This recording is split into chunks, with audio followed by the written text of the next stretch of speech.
খাতায় লিখে নাও, সাথে সাথে সুন্দর করে আমি বলবো এক কথায় লিখে রাখবে। মানে এখান থেকে এমন কোনো বার প্রশ্ন আসে না, এখন হতে পারে না। এভরি এভরি টাইমে এই রিসার্চের নতুন নতুন যে টার্মিনোলজি আছে সেখান থেকে কিন্তু প্রশ্ন আসে।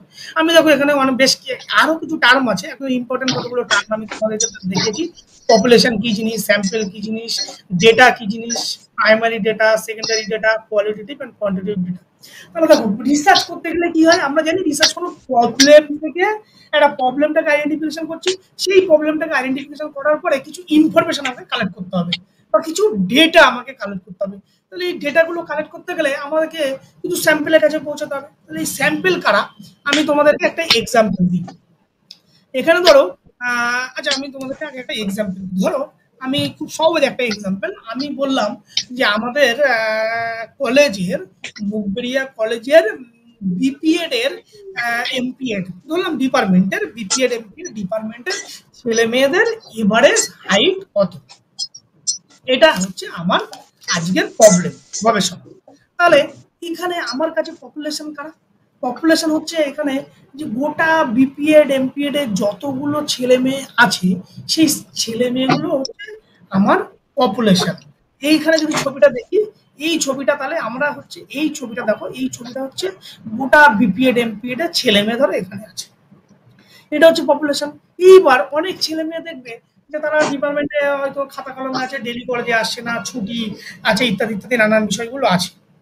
তাহলে এই পপুলেশন থেকে কি করতে হবে, আমাদেরকে স্যাম্পেল কালেক্ট করতে হবে। এবার তোমার পক্ষে তো ধরো শুধু মুখ বেরিয়া বলে তুমি এটাকে পাচ্ছ, তোমার যদি টাইটেলটা এমন হতো যে average height of all over West বেঙ্গলে যারা বিপিএড এমপিএড করছে তাদের এভারেজ হাইট কত, তোমার পক্ষে কি সমস্ত কলেজে পৌঁছানো বা সমস্ত ছাত্রের কাছে পৌঁছানো সম্ভব হতো? নিশ্চয়ই হতো না।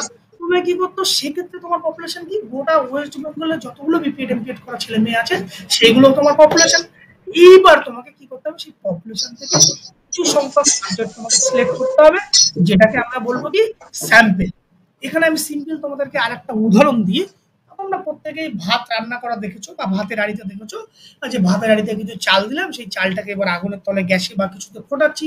তাহলে ওই যে ভাতের হাঁড়ির মধ্যে যে চালগুলো আছে সেই ভাতের হাঁড়ির মধ্যে কি চালগুলো যখন সিদ্ধ হয় তখন কি হয় দেখবে, বাড়িতে যে রান্না করে তোমরা যদি করো দেখবে কখনো, ওই চাল থেকে চালটা যখন ফুটছে তোমরা কি করো, ওই হাঁড়ি থেকে একটা চাল তোমরা তুলে নাও, একটা বা দুটো চাল তুলে একটু টিপে দেখো যে চালটা সিদ্ধ হয়েছে কিনা।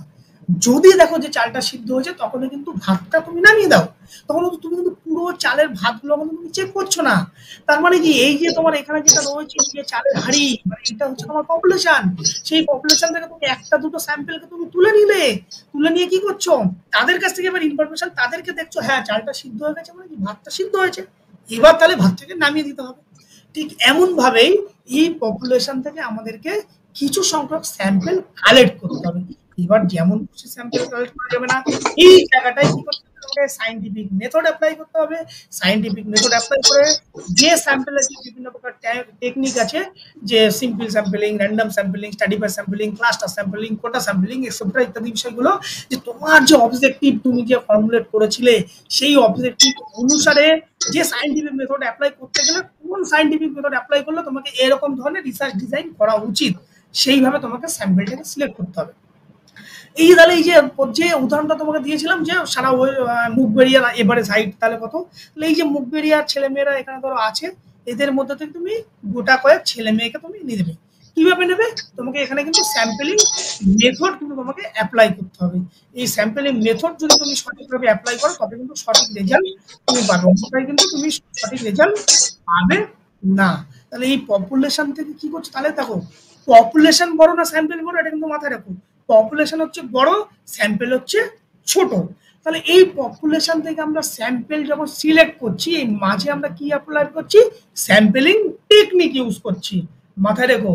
তাহলে পপুলেশন থেকে আমরা কি কালেক্ট করছি, স্যাম্পল কালেক্ট করছি। কিসের মাধ্যমে আমরা কালেক্ট করছি, স্যাম্পলিং টেকনিক অ্যাপ্লাই করছি। এখানে দেখো সুন্দর করে দেওয়া আছে, দেখো এই নিচের ছবিটা দেখো, পপুলেশন থেকে আমরা গোল করে দিয়েছি স্যাম্পলিং টেকনিক।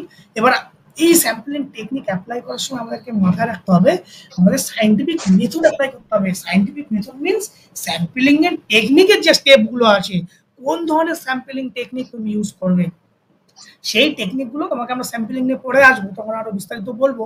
সেই টেকনিকগুলো তোমাকে এখান থেকে কিন্তু আইডেন্টিফিকেশন করতে হবে। এমন নয় যে তোমার আমার একে পছন্দ, আমার একে পছন্দ, আমার একে পছন্দ নিয়ে নেবে, এরকম করা কিন্তু যাবে না। কারণ কেন বলেছিলাম ক্যারেক্টারিস্টিকে রিসার্চ কিন্তু আনবায়াস হতে হবে, তোমাকে কিন্তু নিরপেক্ষতা বজায় রাখতে হবে, এটা কিন্তু মাথায় রাখতে হবে। তাহলে আমরা এখান থেকে একটা ছোট্ট প্রশ্ন তোমাদেরকে বলি, তাহলে আমরা কাদের থেকে ইনফরমেশন বা ডেটা কালেক্ট করবো? পপুলেশন না স্যাম্পল? অলওয়েজ স্যাম্পল থেকে ডেটা কালেক্ট করবো। আমরা পপুলেশন থেকে কিন্তু কখনো ডেটা কালেক্ট করবো না। আমরা পপুলেশন থেকে কি করব? স্যাম্পল সিলেকশন করব। কিসের মাধ্যমে করব? ইন এ স্যাম্পলিং টেকনিকের মাধ্যমে করব। তাহলে আমরা ডেটা বা ইনফরমেশন কালেক্ট থেকে করব, সেই ডেটা বা ইনফরমেশন কালেক্ট করব এই স্যাম্পল থেকে কালেক্ট করব। ক্লিয়ার? এবার চলো নেক্সট। ডেটা কি? ডেটা হচ্ছে কিছুই না, ডেটা হচ্ছে ইনফরমেশন।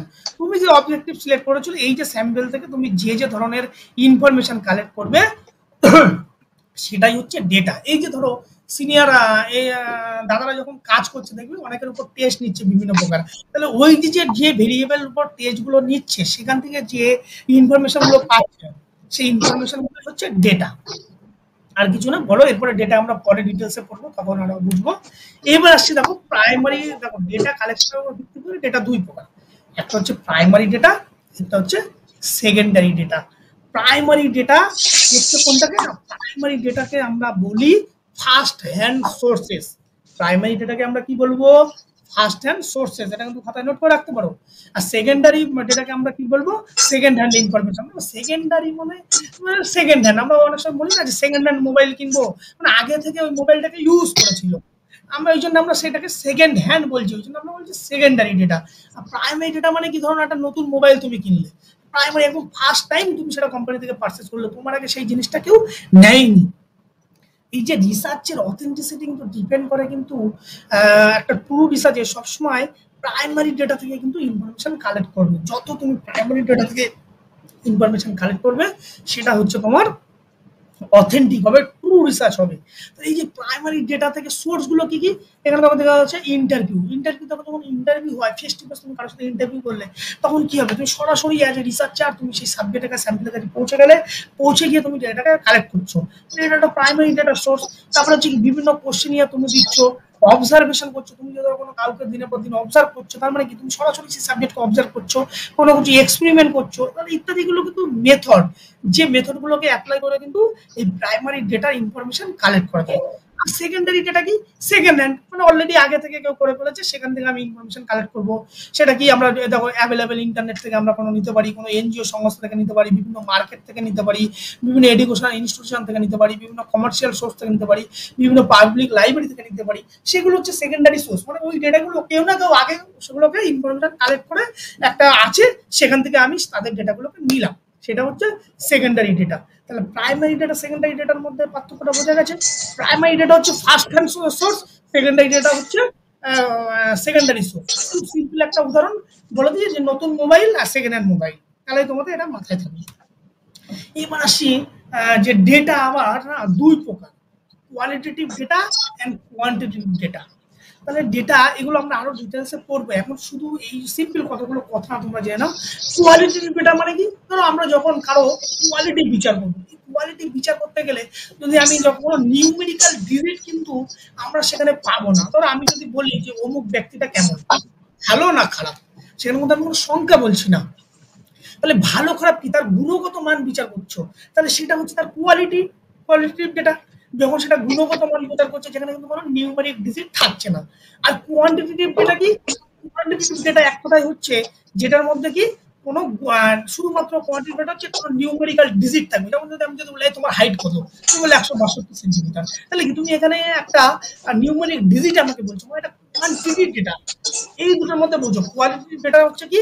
যেগুলোর মধ্যে কোনো নিউমেরিক্যাল ডিজিট থাকবে না, আর কোয়ান্টিটেটিভ ডেটার মধ্যে যেগুলো কোনো নিউমেরিক্যাল ডিজিট থাকবে। এখানে কতগুলো দেখো কোয়ান্টিটেটিভ ডেটা উদাহরণ দিয়েছি, টাইম, স্পিড, মানি ইত্যাদি ইত্যাদি ইত্যাদি, যেগুলো দিয়ে আমরা কোনো সাবজেক্টের কোনো কি বলবো, মানে কোনো নিউমেরিক্যাল উইদাউট নিউমেরিক্যাল ডিজিট থাকবে না, যখন সেটা হবে কোয়ালিটেটিভ। যখন আমরা দোষ গুণ বিচার করবো কারণ, সেটা হচ্ছে কোয়ালিটেটিভ ডেটা। আর যখন আমরা কোনো নিউমেরিক্যাল ডিজিট সংখ্যার দ্বারা কোনো রিসার্চকে প্রকাশ করবো, সেটা হচ্ছে কোয়ান্টিটেটিভ ডেটা। বোঝা গেল? এই দুটোর মধ্যে ভালো করে বুঝে নাও ব্যাপারটা। কোয়ালিটেটিভ হচ্ছে যখন আমরা দোষ গুণ বিচার করবো সেখানে কোনো কিন্তু সংখ্যার দ্বারা কিছু প্রকাশ করবো না। আর কোয়ান্টিটিভ হচ্ছে কি যেখানে সংখ্যার দ্বারা প্রকাশ করবো সেটা হচ্ছে আমাদের কোয়ান্টিটিভ ডেটা। ক্লিয়ার? এই হচ্ছে আজকে টোটাল ক্লাস।